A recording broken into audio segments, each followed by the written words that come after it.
మనోజ్, నువ్వు నా బిడ్డవి. లక్ష్మీ ప్రసన్న, విష్ణువర్ధన్ బాబు, మనోజ్ కుమార్. నిన్ను ఎలా పెంచానురా నేను? అందరికంటే నిన్నే గారాభంగా పెంచానురా. నీకే ఎక్కువ ఖర్చు పెట్టి చదివించాలని ప్రయత్నం చేశానురా. నువ్వు ఏది అడిగినా నేను నీకు ఇచ్చానురా. కానీ ఈ రోజున నువ్వు చేస్తున్న పని బిడ్డల గుండెల మీద తంతారంటారే, అలా తన్నేవరా. మనసు ఆవేదనతో కింగిపోతుందిరా. నేను మీ అమ్మ ఏడ్చుకుంటున్నావురా. జర్నలిజం ఉన్నది లేనిది, లేనిది ఉన్నట్టు రాస్తున్నారా. నువ్వు నన్ను కొట్టడం ఏంట్రా? నా బిడ్డ నన్ను తాకలా. ఇద్దరం ఘర్షణ పడ్డాం కొన్ని కారణాల వల్ల.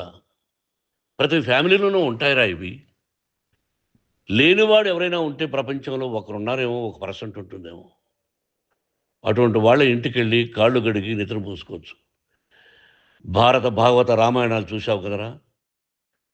ఏమిటిది? మీ అమ్మ ఎంత కుమిలిపోతుంది ఈ రోజున హాస్పిటల్ చేరింది. నీ వల్ల హాస్పిటల్ చేరుతాను. చూడు మనోజ్, నీకు అన్నీ ఇచ్చినా ఈ రోజున నువ్వు నా గుండెల మీద తనడమే కాకుండా అపకీర్తి తీసుకొచ్చావు. ఏదేదో రాశావు, ఏదేదో చెప్తున్నావు. కొంతమంది జర్నలిస్టులు ఉన్నది లేనిది, లేనిది ఉన్నట్టు రాసే వాళ్ళ తత్వం వాళ్ళకి ఎందుకంటే టీఆర్పీ పెరగాలి. ఇది వాళ్ళ నైజం. మనం మార్చలేము. వాళ్ళందరి మీద మన కోర్టుకు వెళ్ళలేము.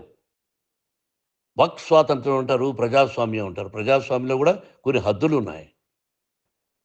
ఇది నీకు తెలుసు అనుకున్నా.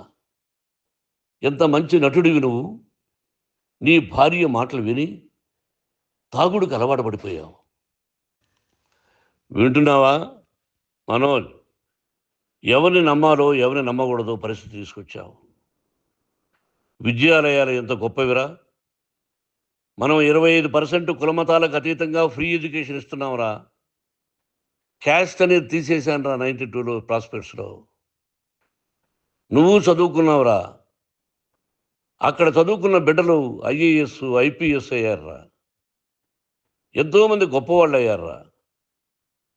నువ్వు నటుడుగా ఎంతో గొప్పవాడివి. తాగుడికి అలవాడబడి నువ్వు నీ భార్య ఇంట్లో బిహేవ్ చేస్తున్న విధానం ఆ భగవంతుడు సర్వేశ్వరుడు తెలుసు. భగవంతుడు చూస్తున్నాడు రా. నేను తప్పు చేసినా, నువ్వు తప్పు చేసినా, ఎవరు తప్పు చేసినా. ఎంత అవకాశం ఇచ్చావు మాట్లాడుకునేదానికి అందరికీ.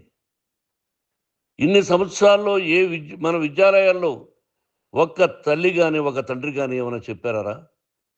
ఆ బిడ్డలు మన బిడ్డలు రా. మీరెంతో నాకు అక్కడ ఉన్నవాడు కూడా నా కూతుర్లు, నా కుమారులు.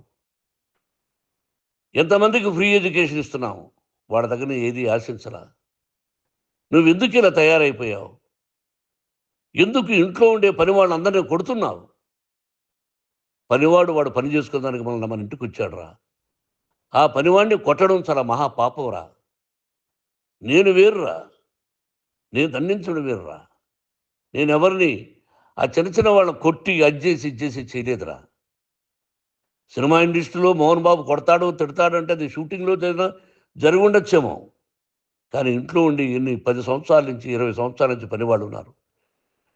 నేను ఇంట్లో లేని సమయంలో వాళ్ళందరినీ కొట్టి వాళ్ళ ఫోన్ లాక్కొని ఒకడైతే చచ్చిపోవాలి. వాడు పోలీస్ కంప్లైంట్ ఇచ్చి ఉండొచ్చు. నేను వద్దు అని వాడిని బతిమాలాడు. పోలీస్ కంప్లైంట్ కూడా ఇవ్వలా.